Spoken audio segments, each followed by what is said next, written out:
The Road to Recovery podcast, an SNJ Today presentation. Watch each week's TV program at snjtoday.com.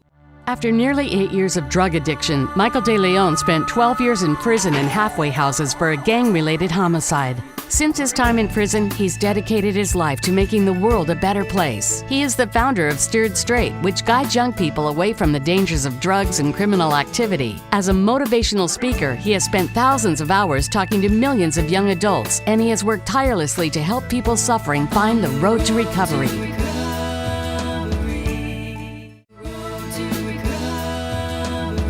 Welcome to The Road to Recovery. I'm Michael De Leon, your host, and today I'm very fortunate to have Eric Gremminger, the COO of Sanctuary Health Group. Thank you for having me. Eric, thanks for joining us today. I appreciate it. I was really looking forward to this.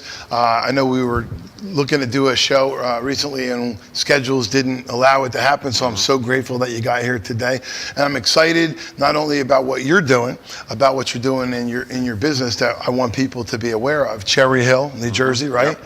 And but I want to kind of talk to people and show people all that you're doing, not just for people, but law enforcement officers and the community at large. Really spreading it around. Yeah, so I guess maybe introduce yourself, tell people what you're doing, why you're doing what you're doing, maybe where your passion comes from, because it does. I mean, you left the corporate world to do this. Yeah. I mean, I'm motivated by the mission, first and foremost, and our message is simple.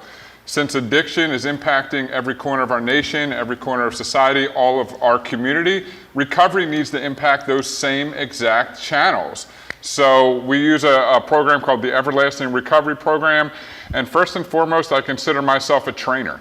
So I go out and I do trainings, most recently with Evesham Police Department. I have corporate contracts in Philadelphia where I take this same exact program that we teach at our treatment center outside of the realm of just treatment, because the fact of the matter is we all need to recover from something. And we were talking before, since addiction is impacting and stigma is there, rather than me fighting stigma, I'm integrating the principles of recovery everywhere.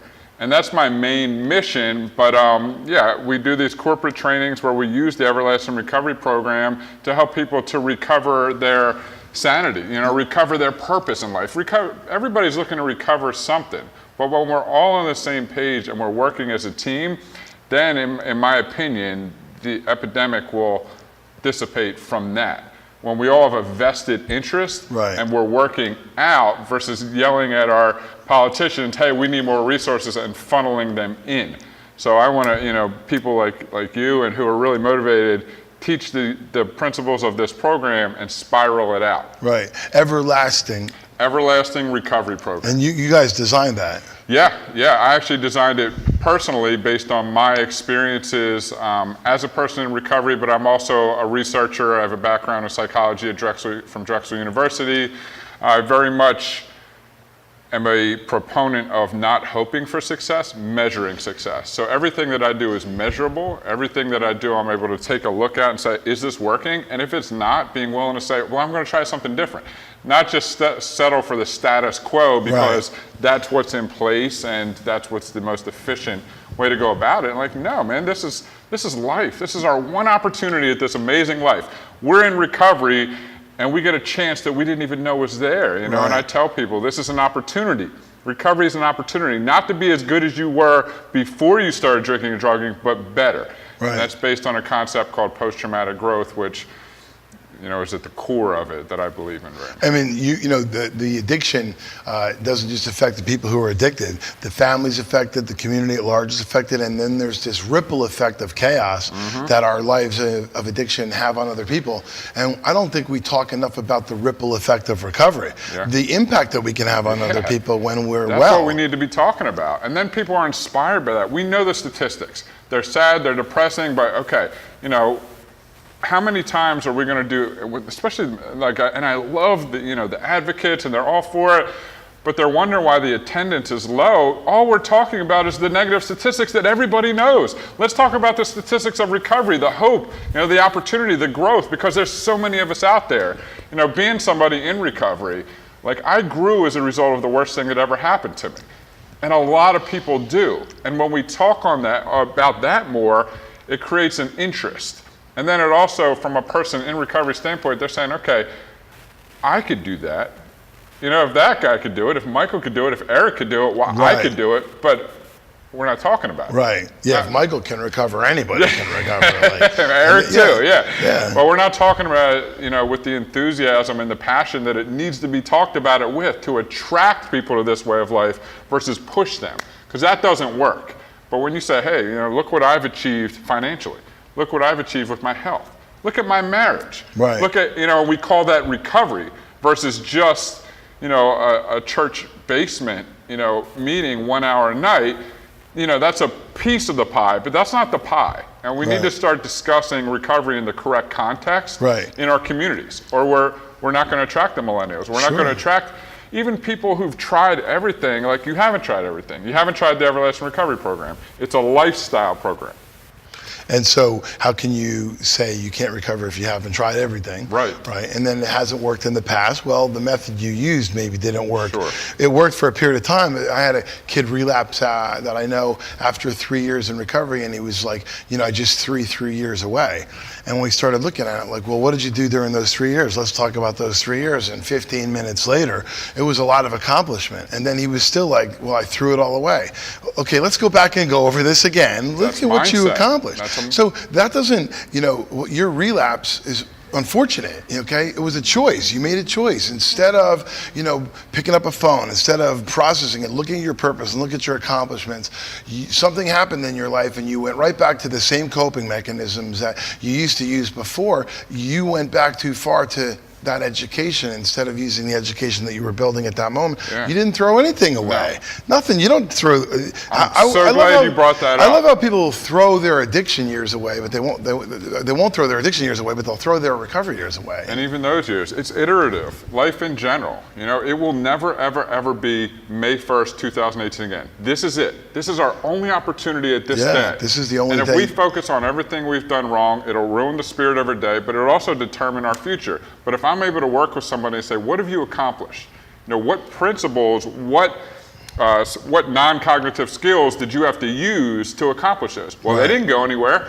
You have those skills, so let's set some goals in recovery and have you growing every day so that you feel inspired about life. And we call that recovery. Yeah. Very important. This is recovery. Right? But we don't want to. It's a growth, and like you said, today has never happened before. This is a brand new day. Today's never happened before. We'll talk more with Eric right after this.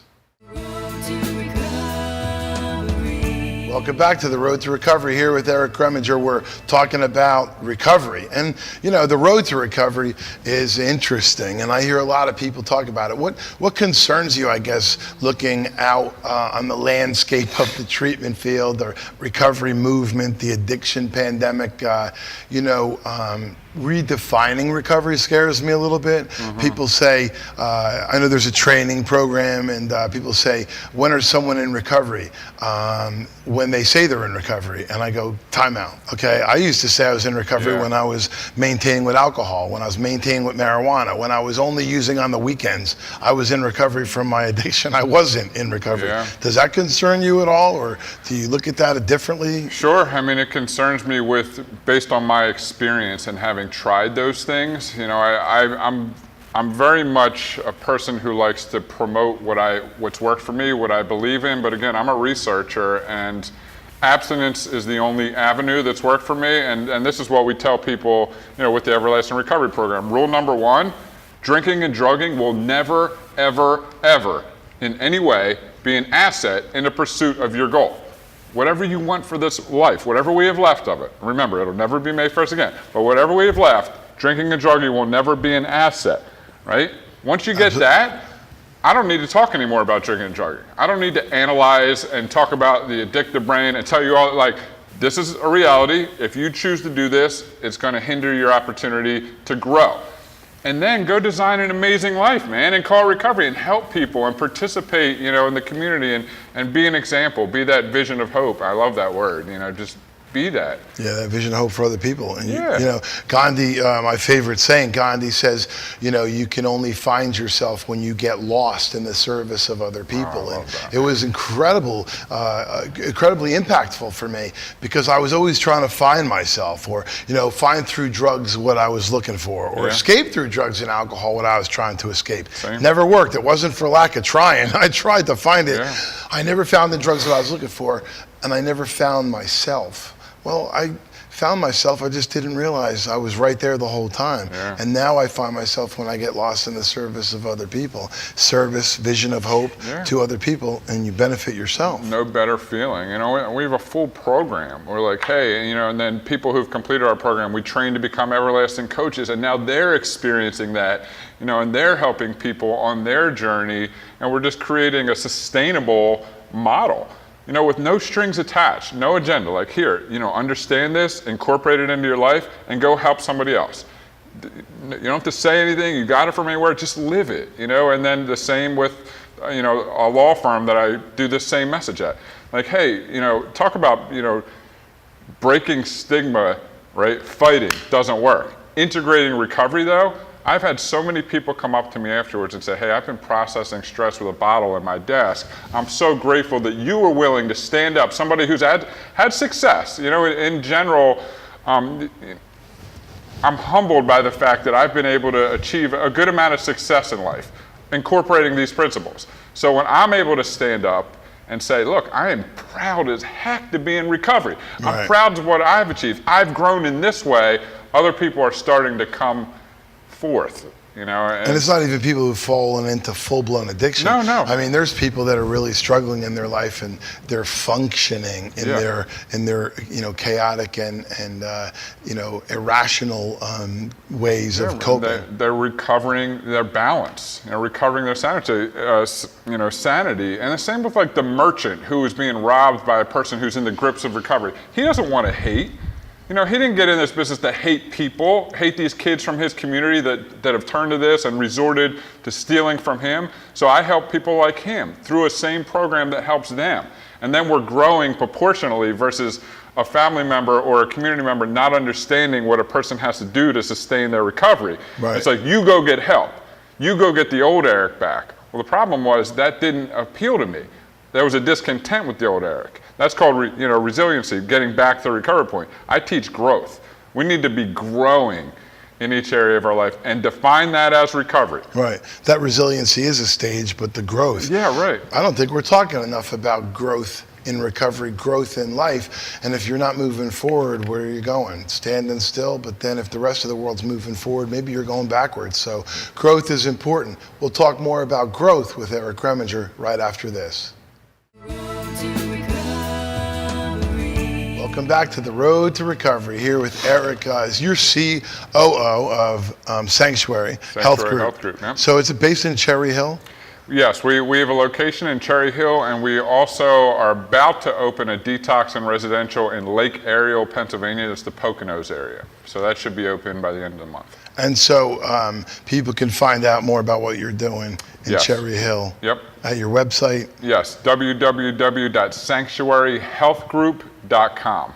And so tell us a little bit about Sanctuary in Cherry Hill. What is that?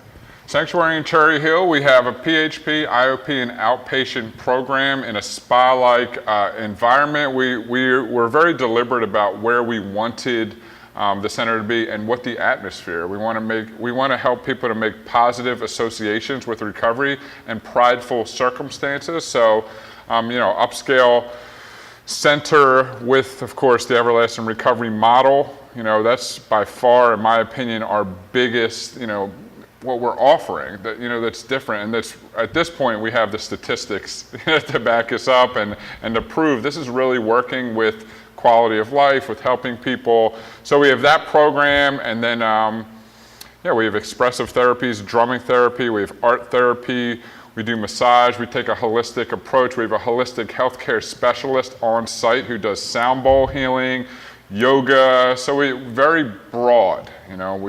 We have, of course, outstanding master level therapists who do our psychotherapy groups, relapse prevention, but then we like to extend beyond what's being offered currently. And I'm a big believer in challenging the status quo, and that's why I'm in this industry. I want to challenge it in a healthy, respectful way.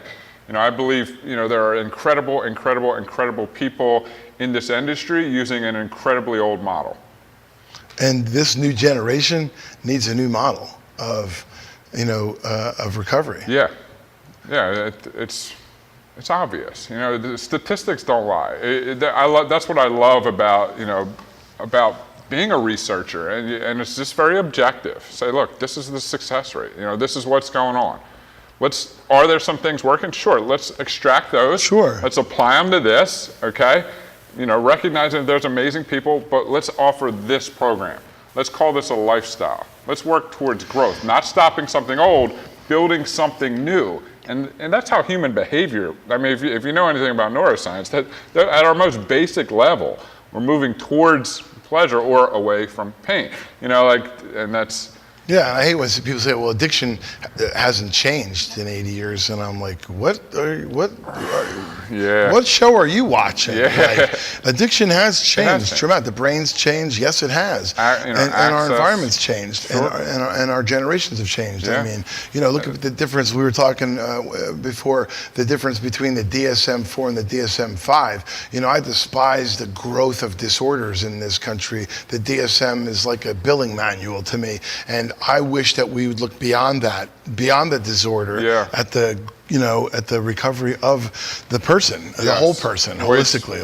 Way too involved in pathology, way too, hey, and I remember sitting across from somebody and they saying, okay, you meet the diagnostic criteria for a person with substance abuse disorder and depression with no real follow-up. And I was just like, well, I'm screwed. Might as well go get high. Right, yeah, and that was the mentality I have. Versus saying, you should learn, you should grow from your experiences. Yes, these are some obstacles. We're not burying our head in the stands, in the sand, and saying this doesn't exist. I'm aware of this, and this is what I want you to do. I want you to work every single day towards building yourself in some way, and acknowledge the things that you have achieved, and what qualities were you able to apply, and understand they didn't go anywhere.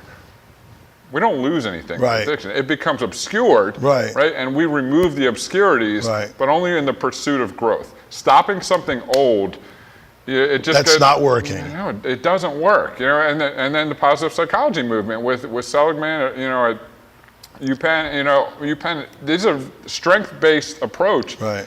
That's the forward moving, and all I've done with the Everlasting Recovery is take that, incorporate it into this industry and say, hey, let's give it a shot. Instead of saying we need more resources, let's be resourceful. Good money after bad, right? Right, let's be resourceful. Again, I have a vested interest in this working. I care that much. You care that much. If we get people like us, and then with a program where we could articulate it systematically, and now with the people who've gone through our program, who are experiencing it, who are coaching other people, now it's taking on a life of its own. And just to sit back and say, sometimes I'm like, wow. Even I, and I have lofty goals. I'm a pusher, I believe, and I couldn't have predicted what's happening in our community. If I told myself where my life was going to be, I would have sold myself way short. Yeah. And recovery is a beautiful thing. We'll talk more with Eric right after this. The Road to Recovery. We're sitting here with Eric, and we have had a great discussion today about growth, about recovery, about this tweaking of the model. But I mean, there's a lot of people, families watch this, and maybe they're struggling with a family member, and so giving some hope. What do you tell people now? And you see these people come across your path every single day. Yeah, I say don't ever give up.